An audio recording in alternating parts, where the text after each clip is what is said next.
Right camera action ना इस गजब। तो पिछला बार हम लोग इसके बारे में पढ़े थे, इमेज के बारे में। आज हम लोग रिफ्लेक्शन के बारे में पढ़े, ठीक है। रिफ्लेक्शन एक फेनोमेना है, एक प्रोसेस है, एक आपको होता हुआ नेचर में चीज है जो दिखाई देगा, ठीक है। तो लाइट के साथ इसको हम लोग डील करते हैं।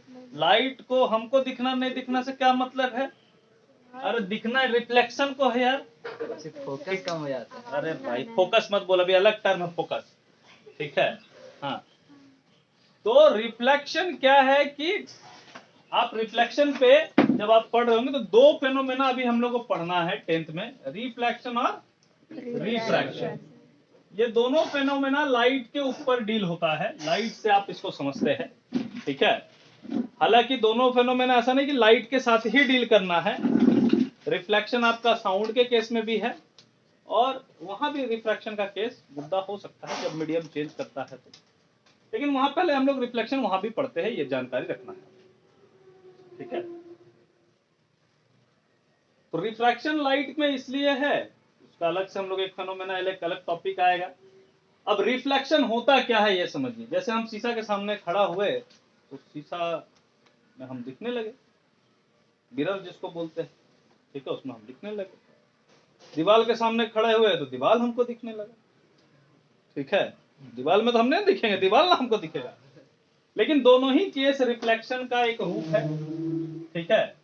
और रिफ्लेक्शन का मतलब क्या है कि दीवार आपको दिख कैसे रहा है या बोर्ड आपको दिख कैसे रहा है, तो ये सब जो दिख रहा है वो रिफ्लेक्शन के कारण दिख रहा है। जो भी चीजें आपको दिख रही है वो किसके कारण दिख रही है? रिफ्लेक्शन के कारण। दिख कैसे रहा है? तो लाइट जो भी, जहां से भी लाइट है, जो भी सोर्स से लाइट आ रहा है, चाहे वो सन से लाइट आ रहा हो, चाहे वो कहीं और से लाइट आ रहा हो, लाइट किसी सरफेस से टकरा रहा है, टकराने के बाद मेरी आंखों तक पहुंच रहा है, तो वो चीजों को हम देख पा रहे हैं, ठीक है। ये जो टकराने के बाद वाला किस्सा हो रहा है, टकराने के बाद जो आया रिटर्न बैक, उस फेनोमेना को ही हम कहते हैं रिफ्लेक्शन, ठीक है। तो जैसे हमको दीवार दिख रहा है, दीवार दिख रहा है, इसका कारण क्या है कि दीवार से लाइट टकरा के मेरे आंख तक आ रहा होगा, ठीक है। आप लोग दिख रहे हैं, मैं आप लोगों को दिख रहा हूं, इसका मतलब मेरे से लाइट टकरा करके मेरा फेस से आप लोग तक जा रहा होगा, इसलिए मैं दिखाई दे रहा हूं, मैं विजिबल हूं। अगर कल को मैं हॉलोमैन टाइप का हो गया, हॉलोमैन मूवी था, अंदर से मिस्टर इंडिया जो इंडिया में बना था, वो ऐसा कुछ हो गया, तो उसमें अगर मान लो मेरे से कोई रिफ्लेक्शन नहीं हो तब फिर दिखाई नहीं देगा, ठीक है। तो हम लोग बचपन में ऐसा ऑब्जेक्ट 6 क्लास में पढ़े हैं, 3 तरह का ऑब्जेक्ट हम लोग पढ़े हैं। एक ओपेक पढ़े हैं, एक ट्रांसपेरेंट पढ़े, एक ट्रांसलूसेंट पढ़े। ट्रांसलूसेंट पढ़े हैं, उसको हम लोग ऐसा समझते थे जिससे लाइट आर पार करे लेकिन पूरा तरह से नहीं। ट्रांसपेरेंट पढ़े जिससे लाइट आर पार पूरा कर जाए, और ओपेक पढ़े जिससे लाइट आर पार नहीं करे। इसका मतलब ये होता है कि ओपेक सरफेस कंप्लीटली रिफ्लेक्ट कराता है लाइट को, ठीक है, उससे लाइट कंप्लीटली रिफ्लेक्ट हो जाता है, इसलिए ओपेक आपको दिखाई देता है, क्योंकि लाइट उसे टकरा क्या गया, उससे लाइट गया नहीं। जिससे लाइट चल गया है वो आपको दिखाई नहीं देगा। जैसे हवा तो लाइट के बीच में आ रहा है, एयर आपको विजिबल नहीं है, क्यों? क्योंकि एयर से लाइट टकरा के आपके आंख तक वो आर पार कर जा रहा है, ठीक है। वो अलग फेनोमेना है, उसके बारे में अलग पढ़ेंगे हम लोग। लेकिन रिफ्लेक्शन जो फेनोमेना है, इस फेनोमेना में हम लोग जानेंगे कि लाइट टकरा करके वापस आता है, ठीक है। तो आप इसको सिंपली डिफाइन कर सकते हैं, the bouncing back of light rays लिखते हैं, लाइट भी लिख सकते हैं, रेज के रूप में हम लोग दिखाते हैं, इसलिए रेज के रूप में लिख देते हैं, ठीक है। कोई दिक्कत? तो रिफ्लेक्शन जो है आराम सा किस्सा है जिसके कारण हमको दिख रहा है, सिंपल सा एक बात है, ठीक है। जिसके कारण हम देख पा रहे हैं वही रिफ्लेक्शन है, ठीक है। हाँ बा नोट डाउन कर लेना, ठीक है। अब अगर हमको रिफ्लेक्शन दिखाना है तो हम कैसे दिखाएंगे? हम लोग एक सरफेस बनाते हैं, ठीक, और उस पे एक रे ऐसे दिखाते हैं। ये जो रे फॉल करा रहे हैं सरफेस पे उसको बोलते हैं इंसिडेंट रे, और जो बाउंस्ड बैक हो रहा है इसको बोलते हैं रिफ्लेक्टेड रे।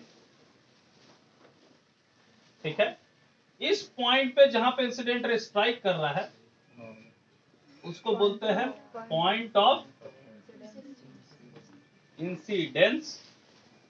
ठीक है, और इस पॉइंट पे अगर कोई परपेंडिकुलर लाइन सेगमेंट जो हम बनाए हैं उसको कहते हैं नॉर्मल। ठीक है, the angle between incident ray and normal is called angle of incidence and the angle between incident reflected ray and normal is known as angle of reflection. ठीक है, इंसिडेंट रे और नॉर्मल के बीच में जो angle बन रहा है उसको एंगल ऑफ इंसिडेंस कहते हैं। रिफ्लेक्टेड रे एंड नॉर्मल के बीच में जो एंगल बन रहा है उसको रियल लाइफ में ऐसा कुछ रिफ्लेक्शन होता हुआ दिखाई नहीं देगा आपको, है ना। रियल लाइफ में आपको कुछ ऐसा होता हुआ दिखाई नहीं देगा, मतलब ऐसा विजिबल नहीं है कोई कि इंसिडेंट रे आ रहा है, रिफ्लेक्टेड रे आ रहा है, उसमें नॉर्मल परपेंडिकुलर हम बना, ऐसा कुछ नहीं है। आप जब स्टडी करते हैं तब इसके ऊपर पे हम लोग ऐसा देखते हैं। ठीक है, कोई दिक्कत? तो जब हम स्टडी करेंगे, थ्योरेटिकली हम पढ़ेंगे, तब हम पाएंगे प्रैक्टिकली भी ऐसा पॉसिबल है। प्रैक्टिकल जब हम करके देखेंगे तो भी यहाँ पे पॉसिबल है, लेकिन अभी तो आपको रेज दिखने वाले नहीं, क्योंकि रेज रियल लाइफ में नहीं, ठीक है, अवेलेबल नहीं। ठीक, तो ये बचपन में हम लोग पढ़े थे, इंसिडेंट रे क्या है, रिफ्लेक्टेड रे क्या है, नॉर्मल क्या है, पॉइंट ऑफ इंसिडेंस क्या है, ठीक है, एंगल ऑफ इंसिडेंस क्या है, एंगल ऑफ रिफ्लेक्शन क्या है, ये सब पढ़े थे। तो अभी आप डेफिनेशन, अभी हम लोग इंसिडेंट रे का पढ़े कि the ray which strikes the surface, the bounced back ray is known as Reflected ray. the point at which the incident ray strikes is known as Point of incidence. the perpendicular line segment drawn at the point of incidence is called Normal. the angle between incident ray and normal is known as angle of incidence and the angle between normal and reflected ray is known as Angle of reflection. angle of reflection। ठीक है, अभी तक ये general topics है। ठीक है, अब इसी बाउंसिंग के कारण कलर फेनोमेना भी आता है। फेनोमेना में क्या है कि जैसे तुमको प्लांट ग्रीन दिख रहा है, तो ग्रीन क्यों दिख रहा है? क्योंकि प्लांट में क्लोरोफिल है। ब्लड रेड दिखता है, क्यों दिखता है? क्योंकि हेमोग्लोबिन है। अब ये सब जो भी प्रेजेंट है, फिजिक्स इसको बोलता है कि हमारे को कोई भी कलर तब दिख रहा है जब वो कलर मेरे आंख तक पहुंच रहा है।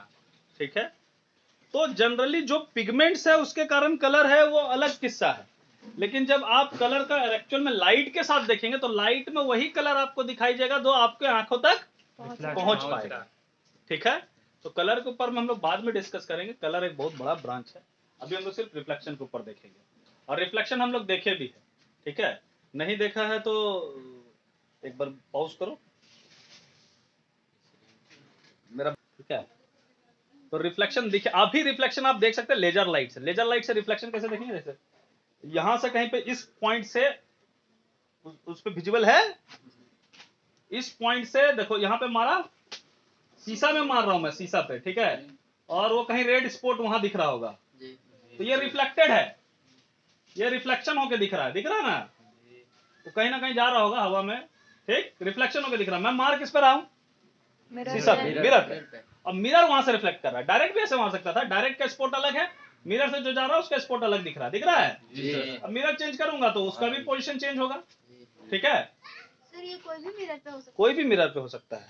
ठीक है, मिरर रिफ्लेक्ट करके आपको दिखा सकता है, बाकी से भी रिफ्लेक्शन होता है, जैसे बोर्ड से भी रिफ्लेक्शन होगा, लेकिन बोर्ड से क्या है कि रिफ्लेक्शन होकर बोर्ड तुमको दिख रहा है, बोर्ड तक जो लाइट गई, बोर्ड को जो लाइट भेजना था उतना लाइट तुम्हारे तक भेजा, बाकी ये वाला लाइट आप तक नहीं भेजा। मिरर क्या करता है कि जो लाइट उस पे आया है वो सारा लाइट आपको फेंक देता वापिस, लो अपना संभालो।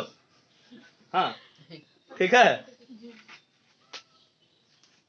इसलिए इस पे एक पोएम पहले बनाया हूं भी है, जो भेजी थी दुआ वो जाके आसमां से लौट आई। ठीक है, तो रिफ्लेक्शन पे बनाया हुआ है, कॉन्केव मिरर पे वो बनाया है, वो रिफ्लेक्शन पे बनाया हुआ है, इस पे लाइट पे। ठीक है, तो रिफ्लेक्शन आपको कहीं ना कहीं दिखाई दे रहा है, कैसे? तो उस पे आप मिरर पे मारे तो मिरर पे वहां पे लाइट दिखा। अब रिफ्लेक्शन दो तरह का है, कितना तरह का है? दो तरह का है। कौन कौन है? कौन कौन रिफ्लेक्शन है? Regular, irregular. हाँ, रेगुलर रिफ्लेक्शन और इर्रेगुलर रिफ्लेक्शन। ठीक है, तो रेगुलर रिफ्लेक्शन में क्या होता है? हाँ, रेगुलर रिफ्लेक्शन में जो रिफ्लेक्शन होता है वो प्लेन सरफेस से होता है, ठीक है। और इरेगुलर रिफ्लेक्शन में जो रिफ्लेक्शन होता है वो रफ सरफेस से होता है, ठीक है। रफ सरफेस का मतलब और प्लेन सरफेस का मतलब जनरली समझिए कि जो मिरर से रिफ्लेक्शन होता है वो रेगुलर रिफ्लेक्शन है, और जो मिरर से नहीं होके किसी से भी रिफ्लेक्शन हो रहा है वो इरेगुलर रिफ्लेक्शन है, ठीक है। कोई दिक्कत? ठीक। रेगुलर और इरेगुलर दो टाइप का आपका रिफ्लेक्शन है जो आप रियल लाइफ में देख सकते हैं। हालांकि 10th में से पहले 8 में पढ़ना था ये, ठीक है। अब बात आते हैं, इतना दूर को नोट डाउन कर लेना है, ठीक है। इसके बाद का बात करते हैं। जब तक हम रब कर रहे तब तक थोड़ा सा पाउज कर दो। तो अभी हम लोग लॉज ऑफ रिफ्लेक्शन पढ़ेंगे। इससे पहले जो टॉपिक्स था वो टॉपिक्स था, तो रिफ्लेक्शन पढ़ने के बाद कुछ लॉज है जिसको ओबे करता है रिफ्लेक्शन, है ना। वो हम लोग को थ्योरी में दिखेगा, प्रैक्टिकल में तो दिखता ही दिखता है, थ्योरी में दिखेगा। थ्योरी में हम लोग डायग्रामेटिक सिचुएशन से दिखाते हैं इसलिए आसान दिखता है। आप टॉर्च मार के देखेंगे तो आपको समझ नहीं आ रहा है कि वो फॉलो कर रहा है कि नहीं कर रहा है, लेकिन कर रहा है, ठीक है। तो पहला लॉ जो कि हम लोग 8 क्लास में ही पढ़े हैं, that is angle I is equal to angle R, that is angle of incidence is equal to the angle of reflection, ठीक है। इट मस्ट बी देयर, ठीक। दूसरा, incident ray, the reflected ray and normal all lies on same plane at point of incidence, ठीक है, at point of incidence, ठीक है। तो इस पे क्या है कि ये दोनों लॉ को ओबे करता हुआ आपको रिफ्लेक्शन नजर आएगा। उस दोनों, जब भी रिफ्लेक्शन होगा तो एंगल I और एंगल R बराबर होगा। जब भी आप रे डायग्राम या जो भी बनाएंगे उसमें एंगल I और एंगल R बराबर होगा। Incident ray, reflected ray, normal, तीनों एक ही प्लेन पे लाई करेगा, ठीक है। तो इस पे क्या है, तो ये था laws of reflection, that the angle of incidence is equal to the angle of reflection and the incident ray, reflected and normal all lies on a same plane, point नहीं, सरफेस नहीं, ठीक है, same plane at the point of incidence. तो नहीं भी लिखेंगे तो भी चलेगा, सेम प्लेन होना जरूरी, ठीक है। कोई दिक्कत? मिरर तो बहुत तरह का है। मिरर बना है किससे? ग्लास से। ग्लास को अगर आप एक साइड पेंट कर देंगे तो वो मिरर है। तो मिरर प्लेन ग्लास से भी बन सकता है और कर्व ग्लास से भी बन सकता है। तो जो प्लेन ग्लास से बना है उसको हम लोग बोलते हैं प्लेन मिरर, जिसमें हम लोग घर पे भी रखते हैं, सैलून में भी देखा होगा, ठीक है। बड़े बड़े सैलून में अलग होता है, थोड़ा सा जो मॉडिफाइड साइंटिफिक वे में चलते हैं उसमें अलग है, लेकिन जो साइंटिफिक वे में नहीं चलते उस सब में प्लेन मिरर लगा हुआ है, ठीक है। प्लेन मिरर हम लोग जनरली देखे हैं, और इमेज फॉर्मेशन हम लोग प्लेन मिरर के द्वारा भी देखे, ठीक है।